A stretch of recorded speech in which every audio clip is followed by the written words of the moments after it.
대법원이 이재명 후보의 선거법 사건을 유죄의 취지로 파기환송한 뒤에 민주당은 대법원장을 탄핵하겠다느니 아주 격앙된 반응을 보여왔죠. 그래도 이재명 후보는 거기에 적극적으로 가세하진 않았었습니다. 그런데 오늘은 태세를 전환했습니다. 들어보시죠. 가끔씩은 불의한 세력의 불의한 기도가 성공하기도 합니다. 조봉암 사법살인 됐지요.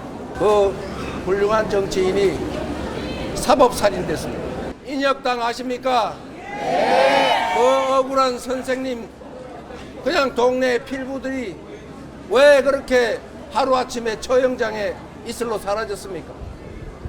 김대중은 왜 아무 한 일도 없이 내란 음모죄로 사형을 받습니까? 죽은 사람도 있고 산 사람도 있습니다. 그러나 우리는 이번에는 반드시 살아서 반드시 새로운 나라를 만들어 갑시다, 여러분. 이재명 후보가 웅변을 했습니다. 강대식 변호사님. 이 후보가 대법원 판결 나온 뒤에 대법 판결을 해프닝이라고 해가지고 또 논란은 있었습니다만 그래도 제2의 내란, 사법 쿠데타 같은 민주당의 그런 발언들보다는 수위가 낮았단 말입니다.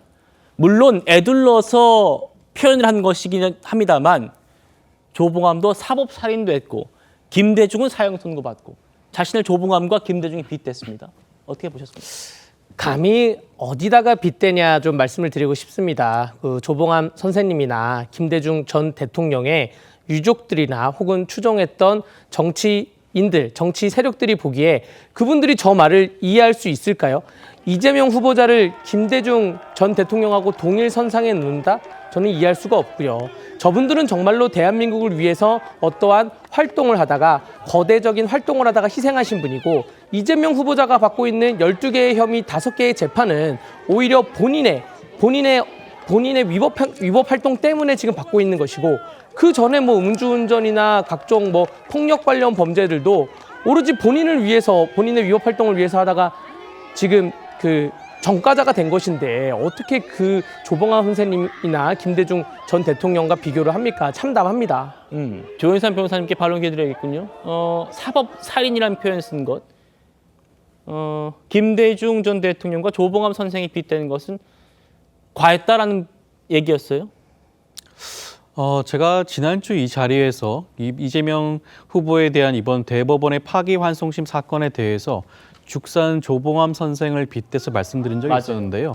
마찬가지입니다. 그만큼 지금 이 사안이 위중하고 전혀 선례가 없고 굉장히 지금까지 대법원의 입장과는 전혀 다른 그러한 파기환송심 선고였기 때문에 그러한 것이라고 할 수가 있죠. 졸속 재판이었죠. 정치 재판이었습니다. 대선을 지금 한 달도 남겨놓지 않은 상황에서 사실상 대통령으로서 가장 유력한 후보에 대해서 피선거권을 박탈할 정도의 그런 선고를 내린다? 사실은 그렇게 하면 어떠한 결과가 빚어질지 충분히 자명하지 않겠습니까? 파기환송심, 항소심, 지금 물리적으로 이번 대통령 선거 이전까지 선거 날지 알 수가 없어요. 선거 나지 않을 가능성이 더 높고요.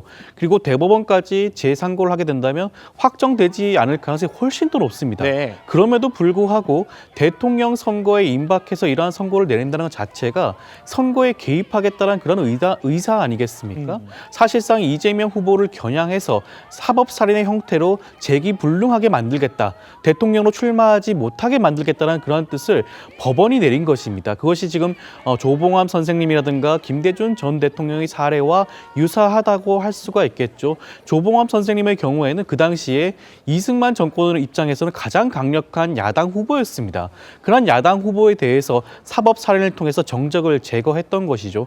지금도 마찬가지입니다. 사실상 사법 카르텔이 작동하고 있고요. 기득권 카르텔이 작동하고 있는 현 시점에서 유력한 야권 후보에 대해서 정치적인 탄압이 이루어지고 있다라고 생각할 수밖에 없지 않을까 싶습니다. 예, 반론까지 들어봤습니다. 이 후보가 오후에는 유경수 여사의 고향이죠. 충북 옥천군을 찾아서 이렇게 말했습니다. 이어서 듣겠습니다.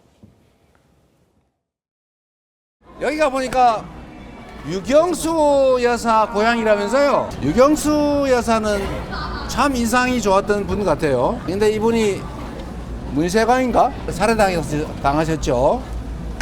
근데 뭐 그 이유는 정확하게 저도 모르겠습니다만 어쨌든 남북이든지 그게 아니면 정치적 대립이든지 이 정치적 이유로 그분이 돌아가신 건 맞는 것 같아요. 대한민국 역사에 보면 정치적인 이유로 누군가를 죽인 일이 상당히 많습니다. 안타깝게도 지금도 그런 시도가 있는 것 같아요. 이제 그런 정치적 이유로 누군가를 죽이고 미워하고 증오하고 혐오하고 대결하는 그런 세상 이제 좀 아니었으면 좋겠습니다. 문세광에게 살해당한 유경수 여사가 살해당한 이유는 모르겠지만 정치적인 이유 아니겠느냐. 총으로 살해당한 것처럼 난 지금 법으로 살해당하고 있다. 이런 취지로 들립니다. 호 대변인 어떻게 말씀 주실까요? 저는 지금 처음 들었는데 굉장히 충격받았는데요. 유경수 여사가 살해당한 사건은 우리나라 대한민국 역사 전체를 통틀어서도 대통령의 부인이 북한이 지령을 내린 것이지 않습니까? 문세광이. 그래서 대한민국의 영부인을 살해한 것이에요. 그런데 왜 돌아가셨는지 모르겠다? 뭐 정치적인 이유로 했다? 저러니까 친북 친중 소리를 듣는 거 아닙니까? 그리고 사법살인을 어디다가 저는 자꾸 갖다 붙이는지 모르겠습니다. 죽산 조봉암 선생이 법인카드 유용하다가 기소됐습니까? 그분이 법정에서 위증교사라고 누구를 시켰나요?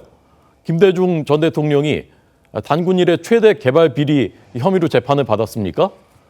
그분이 선거에 나가서 국토부 협박받았다고 새빨간 거짓말을 했다가 사법살인을 당했습니까? 아니 이재명 지금 후보 저분 음주운전하고 검사 사칭하고 그래서 정과 얻은 게 그게 사법살인입니까? 정말 너무 어처구니가 없으니까 이거 뭐라고 얘기를 해야 될지 모르겠습니다.